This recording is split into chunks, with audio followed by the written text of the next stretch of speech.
I stared at my reflection in the glass walls of Marcus Bennett's corner office, straightening my blazer one final time before knocking. The prototype designs were tucked safely in my leather portfolio. 3 years of research, countless late nights, and innovations that could revolutionize medical device manufacturing. At 43, this was my chance to finally get the recognition I deserved at Bennett Medical Solutions. "Come in," Marcus called out, his voice carrying that artificial warmth he reserved for meetings he thought were important. I pushed open the door, confident and prepared. This wasn't just another presentation. This was my legacy. "Sarah," he smiled, gesturing to the chair across from his desk. "Right on time, as always." I settled into the seat, noting the slight tension in his shoulders, the way his eyes wouldn't quite meet mine. Something was off, but I pressed forward anyway. I finalized the prototype designs for the micro-precision manufacturing process. I began, opening my portfolio. The initial tests exceeded our expectations. We're looking at a 40% reduction in production costs while maintaining superior accuracy. About that, Marcus interrupted, leaning back in his chair. "There's been a slight change of plans." My hands froze over the documents. Change of plans. He cleared his throat, adjusting his tie, a nervous habit I'd observed over my 8 years at Bennett Medical. "You've done excellent work, Sarah. Really excellent. But we're going to be taking the project in a different direction." "Different direction?" I repeated, my stomach tightening. "The test results are perfect. The patent application is ready to file. We're weeks away from. Jason will be taking over the project." The words hit me like a physical blow. Jason Bennett, Marcus's nephew, who had joined the company fresh out of college just 6 months ago. Jason, who spent more time organizing office happy hours than actually working. That Jason. He's been looking for an opportunity to prove himself. Marcus continued, as if that explained everything. He has some fresh ideas about marketing the technology, and frankly, he needs a win. I sat very still, my mind racing. "Marcus, this project requires extensive knowledge of medical device manufacturing. Jason has no experience in." "He's a quick learner," Marcus cut in, his tone sharpening slightly. "And he has an MBA from Stanford. He understands modern business dynamics. An MBA doesn't teach you about micro-precision engineering or medical device regulations," I countered, fighting to keep my voice level. "This technology is complex. The patent application alone requires." "We'll handle the patent filing through the company's legal team," he waved dismissively. "Jason will be the lead on this now. I need you to transfer all project materials to him by end of day." I felt a curious calm settle over me, the kind of calm that comes when you realize someone has just made a catastrophic mistake, but they don't know it yet. "Of course," I said softly. "I'll prepare the handover materials." Marcus beamed, clearly relieved I wasn't going to make a scene. "Excellent. Jason's very excited about this opportunity. He has some ideas about streamlining the design, making it more marketable." Streamlining. The word echoed in my head. 3 years of meticulously engineered precision, and Jason wanted to streamline it. "I'm sure he does," I replied, gathering my portfolio. "Will that be all?" Yes, Marcus nodded, already reaching for his phone. "And Sarah, let's keep this transition smooth, all right? Jason needs this chance to shine." I stood adjusting my blazer again. "Don't worry, Marcus. Everything will work out exactly as it should." As I walked back to my office, I passed Jason's desk. He was leaning back in his chair, feet propped up, talking loudly on his phone about some party he'd attended over the weekend. He caught my eye and gave me a smug little wave. I smiled back, polite and professional. What Marcus didn't know, what Jason certainly didn't know, was that I had filed the patent application 3 months ago. Not through Bennett Medical Solutions, but personally under my own name. It was my innovation, developed largely on my own time, using my own resources. Yes, I used the company's labs for testing, but I carefully documented everything, paid for materials, and ensured all work was done outside official hours. I had planned to transfer the patent to Bennett Medical once it was approved. It would have been my gift to the company that had given me my start in the industry, but now things would be different. Sitting at my desk, I opened my drawer and pulled out a small notebook, my project diary. Inside were dated entries detailing every step of the development process, every test, every breakthrough. Most importantly, it documented when and where I'd done the work. It was evidence that this was my innovation, not the company's. My phone buzzed. A text from Marcus's assistant. Project handover meeting with Jason scheduled for 2 p.m. today in conference room C. I took a deep breath and began preparing the handover documents. But these weren't my complete files. No, these were the sanitized versions, the basic blueprints without the crucial innovations that made the technology revolutionary. Jason would get exactly what he deserved, an incomplete project that looked good on paper but would never actually work. At 1:55 p.m., I gathered my materials and headed to conference room C. Through the glass walls, I could see Jason already there, sprawled in a chair, scrolling through his phone. I paused for a moment, straightening my shoulders. This wasn't just about me anymore. This was about every dedicated employee who had ever been passed over for someone's nephew, every innovator who'd had their work stolen, every professional who'd been told to be a team player, while watching others take credit for their achievements.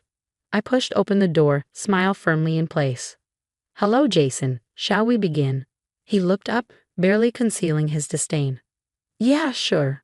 Look, I know this must be awkward for you, but Uncle Marcus thinks I can really take this project to the next level. No hard feelings, right?" "None at all," I replied, setting down my folders. "I'm sure you'll make it your own." For the next hour, I walked him through the sanitized project documents. I watched as his eyes glazed over during technical explanations as he interrupted with improvements that showed his complete lack of understanding. He didn't even notice when I skipped entire sections of crucial data. "This all seems pretty straightforward," he declared, closing the folder without really reading it. "I've got some ideas about streamlining the whole thing, making it more user-friendly. Maybe add some AI or blockchain or something." I nodded seriously. "Sounds innovative." "Uncle Marcus says we're presenting to the investors next month. Big meeting, very exciting. But don't worry, I'll make sure to mention your contribution." "That's very thoughtful," I said, gathering my materials. "I'm sure the investors will be very interested in what you have to show them." As I walked back to my office, I felt surprisingly light. Let them have their moment, their illusion of victory. The real show would begin at that investors' meeting, when they tried to present my patented technology as their own. I spent the rest of the afternoon quietly backing up my personal files, removing any traces of my real work from the company's servers. At 5 p.m. sharp, I shut down my computer and prepared to leave. As I walked past Marcus's office, I could hear him and Jason inside, laughing about something. "This is going to be huge," Jason was saying. "The investors won't know what hit them." "No," I thought to myself as I stepped into the elevator. "They certainly won't." That evening, I sat at my kitchen table reviewing the actual patent application. It had been approved just last week. Perfect timing, really. I pulled out my phone and composed a careful email to my patent attorney, explaining the situation and requesting a meeting. The reply came within minutes. "Available tomorrow at 9 a.m. This should be an interesting conversation." I smiled, pouring myself a glass of wine. Oh, it would be interesting indeed. Marcus and Jason had no idea what they'd just set in motion. Sometimes the best revenge isn't about causing chaos. It's about sitting back and watching people realize the consequences of their own actions. Tomorrow would be just another day at the office. I would smile, be professional, play along with their plans. But in 4 weeks, at the investors' meeting, everything would change. Let them enjoy their moment of triumph. Let them believe they'd won. After all, the best part of any story is the unexpected twist at the end. The next few weeks at Bennett Medical Solutions took on a surreal quality.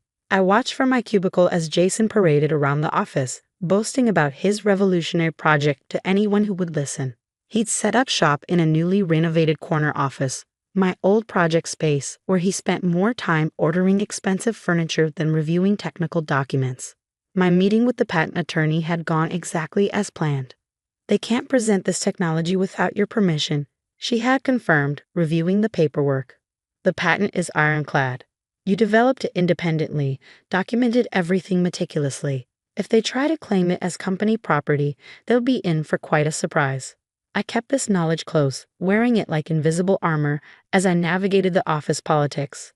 Marcus had been avoiding me, sending emails instead of having face-to-face conversations. When we did cross paths, his smile was too bright, too forced, as if he were trying to convince himself he'd made the right decision. 3 weeks before the investors' meeting, I overheard Jason in the break room, surrounded by his usual crowd of admirers. The old design was way too complicated, he was saying, waving his hands dramatically.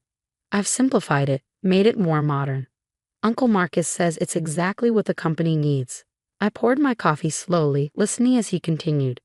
We're expecting at least $50 million in initial investment. This is going to change everything. He caught my eye and smirked.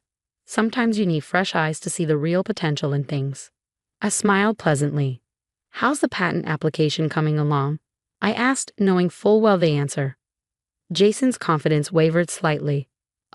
Legal's handling all that.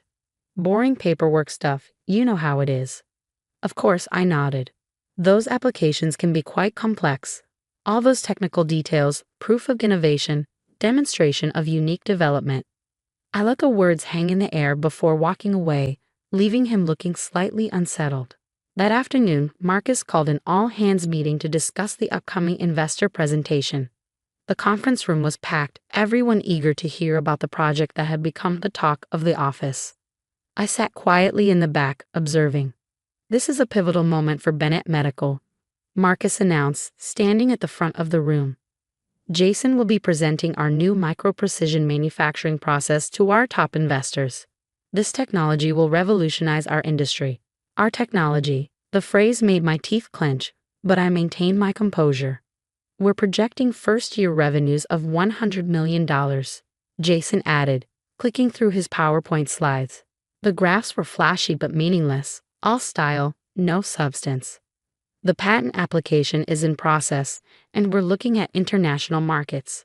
I noticed Sandra from legal shifting uncomfortably in her seat. She'd been with the company for 20 years and had handled all our previous patent applications. I wondered if she tried to tell them they couldn't find any application in process. After the meeting, Sandra caught up with me in the hallway. Sarah, she said quietly, glancing around to ensure we were alone. There's something odd about this project. I can't find any of the original development documentation in our files. I gave her a measured look. Have you mentioned this to Marcus? She nodded. He said Jason has all the necessary paperwork. But Sarah, she hesitated. The way they're rushing this through, it doesn't feel right. I'm sure they know what they're doing, I replied neutrally. Jason has some very modern ideas about streamlining processes. Sandra didn't look convinced, but she let it go.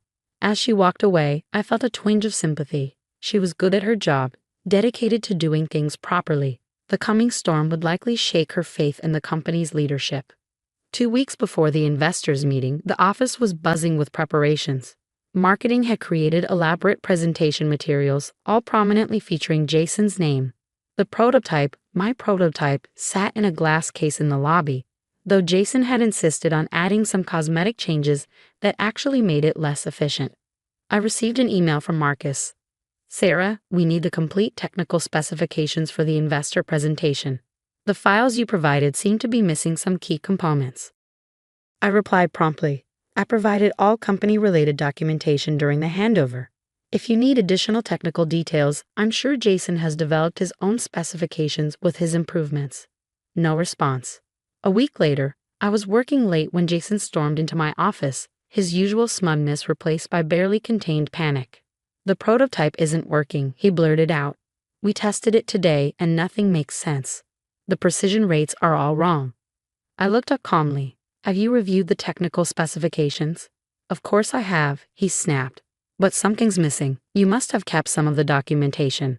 The investors are expecting a working demonstration next week. I leaned back in my chair.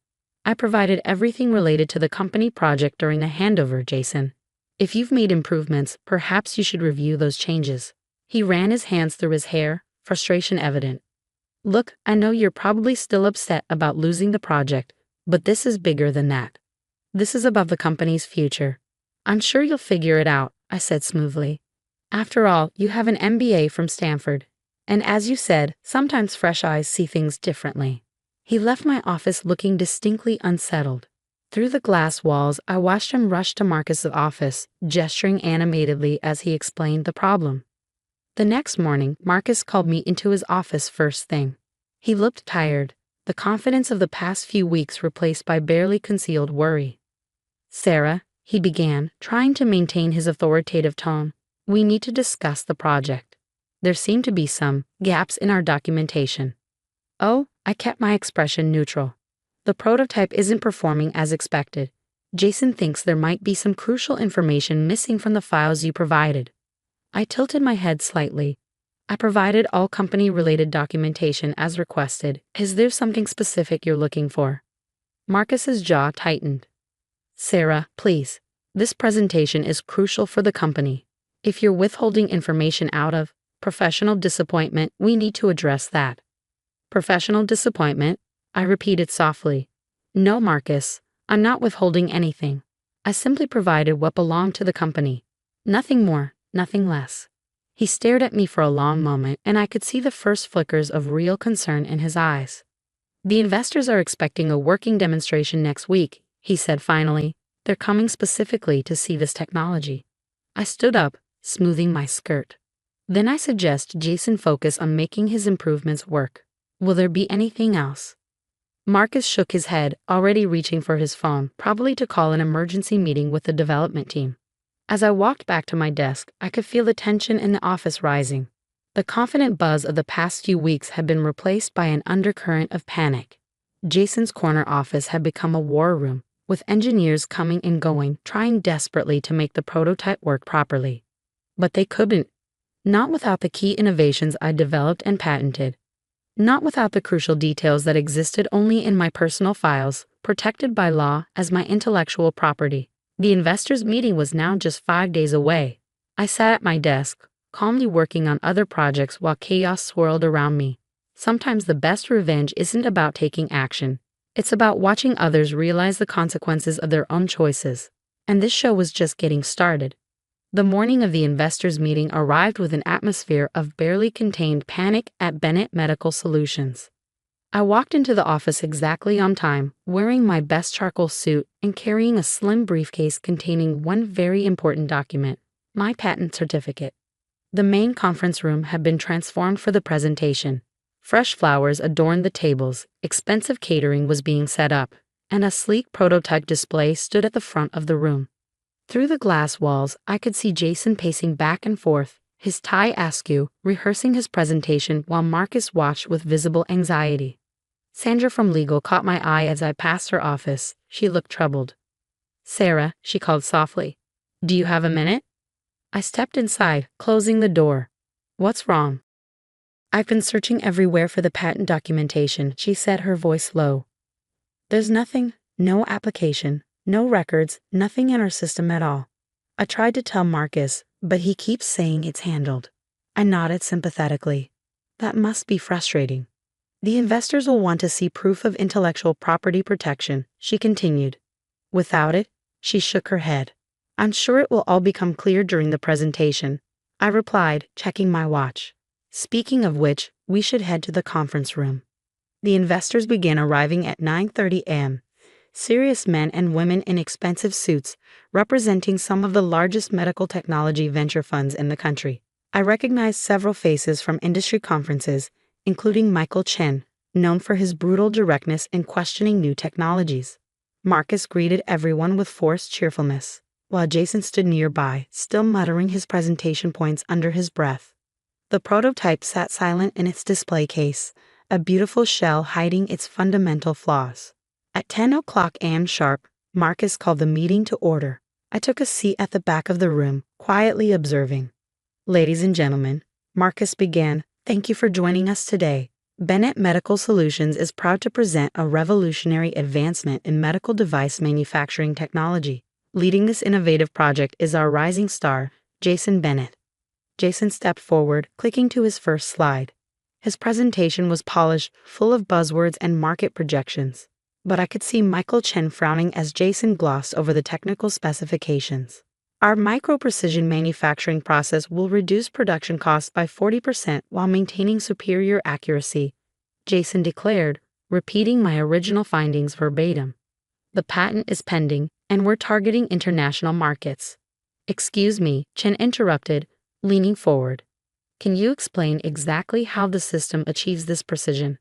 The technical documentation you provided seems incomplete." Jason faltered slightly. "Well, Through our proprietary process. Yes. But what process? Chen pressed. Your materials don't detail the actual innovation. Marcus stepped in smoothly. We're keeping some technical details confidential until the patent is secured. I'm sure you understand. Actually, Chen replied, I don't. Our firm doesn't invest without full technical disclosure and clear IP protection. When was the patent filed? The room grew quiet. Jason looked to Marcus for help, but Marcus was suddenly very interested in his tablet screen. Perhaps, I said, standing up, I can clarify the patent situation. All eyes turned to me. Marcus's head snapped up, his face paling slightly. Sarah, he warned, this isn't the appropriate time. Actually, it's exactly the right time. I opened my briefcase and withdrew the patent certificate. The technology you're presenting today was patented 3 months ago. Here's the certificate of registration. I handed copies to the investors. You'll notice the patent holder is listed as Sarah Mitchell, not Bennett Medical Solutions. The room erupted in murmurs. Chen studied the document intently while other investors flipped through the pages with growing interest. This is a misunderstanding, Marcus stammered, standing up. Any work done by employees belongs to the company. Except, I continued calmly, I developed this technology independently, on my own time, using my own resources. I have extensive documentation proving it was created outside of company hours and with my own equipment. The patent office has already validated my claim. Jason had collapsed into a chair, his face ashen. Marcus was frantically whispering with Sandra from legal, who looked like she might be sick. So, Chen said, his voice cutting through the chaos. Bennett Medical Solutions is presenting technology they don't own, claiming a patent they don't have, and promising production capabilities they can't deliver. That appears to be the case, I replied. Ms. Mitchell, Chen turned to me, would you be interested in discussing this technology with our investment team? Under different circumstances, of course. I smiled politely. I would be happy to schedule a meeting. The next few minutes were a blur of activity. Investors gathered their materials and began filing out, many stopping to exchange contact information with me. Marcus stood frozen at the front of the room, watching millions in potential investment walk out the door. As the last investor left, I packed up my briefcase and headed for the exit. Marcus finally found his voice. Sarah, wait, he called out. We can fix this. Whatever you want. Promotion, raise, profit sharing. I turned back to face him. You had a chance to value my contribution, Marcus. Instead, you gave my work to your nephew because he needed a win. Now you can both watch as I take my innovation elsewhere. You can't do this to the company, Jason protested weakly. I'm not doing anything to the company, I replied. This is simply the consequence of your own actions. But don't worry, I'm sure you'll figure something out. After all, you have an MBA from Stanford. With that, I walked out of the conference room, leaving them to deal with the wreckage of their own making. Sometimes the best revenge isn't about destroying someone else's success. It's about claiming your own worth and letting others face the reality of their mistakes. The week following the investors' meeting felt like watching dominoes fall in slow motion. I had cleared out my desk that same afternoon, submitting my resignation effective immediately. Marcus tried desperately to stop me, even offering to make me co-head of research and development, but it was too late. The trust was broken, and we both knew it. By Monday morning, the story had spread throughout the medical device industry. My LinkedIn inbox was flooded with connection requests and messages from companies interested in my technology. The patent revelation had done more than just embarrass Bennett Medical. It had shown the entire industry that I was someone to watch. I received a text from Sandra in legal. Board called emergency meeting. Marcus trying to explain how he let a patented technology walk out the door. Not going well. I wasn't surprised. The board of directors had always been focused on innovation and intellectual property. Losing my technology wouldn't just cost them the immediate investment opportunity, it would set their development timeline back by years. Michael Chen called me personally that Tuesday. I've reviewed your complete technical documentation, he said. This is even more impressive than I initially thought. Would you be interested in heading up your own company? We have some ideas about market positioning.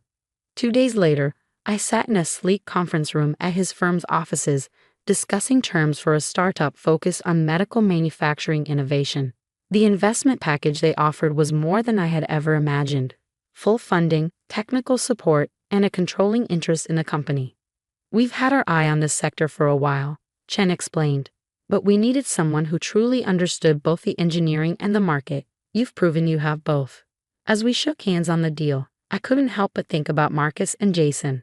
Through industry contacts, I heard that Jason had been quietly moved to a minor role in marketing, his corner office now occupied by someone else.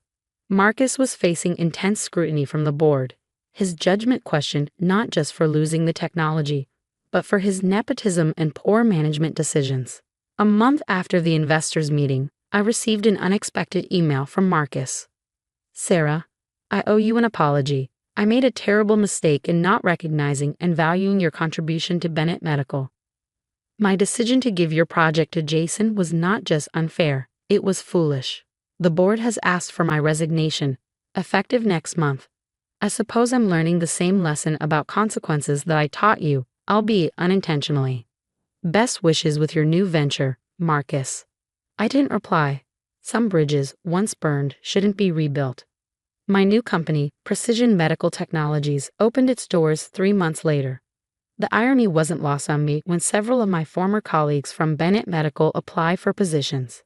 I hired the ones who had always done good work, including Sandra from legal. She now heads our intellectual property department, ensuring that every innovation is properly protected. Last week, I saw Jason at an industry conference. He hurried past my company's booth, avoiding eye contact. Our prototype was drawing crowds, and several major manufacturers were already discussing licensing agreements. The technology that Marcus had so casually handed away was now revolutionizing the industry, just not for Bennett Medical Solutions. As I stood at the podium later that day, accepting an innovation award for our contributions to medical device manufacturing, I thought about that afternoon in Marcus's office, when he had so casually dismissed years of my work. Sometimes the best success stories start with someone underestimating you. Sometimes it takes someone pushing you aside to make you realize it's time to step up. I dedicated the award to all the overlooked innovators who never got credit for their work. The audience applauded, but a few people shifted uncomfortably in their seats. Good. Maybe next time they'd think twice before assuming they could take credit for someone else's brilliance. My patent certificate hangs on the wall of my new office, not as a reminder of revenge, but as a testament to knowing your worth and standing your ground. Success, it turns out, is the best response to those who undervalue you. And sometimes the greatest victory isn't in watching others fail, but in soaring past them as you achieve everything they thought you couldn't.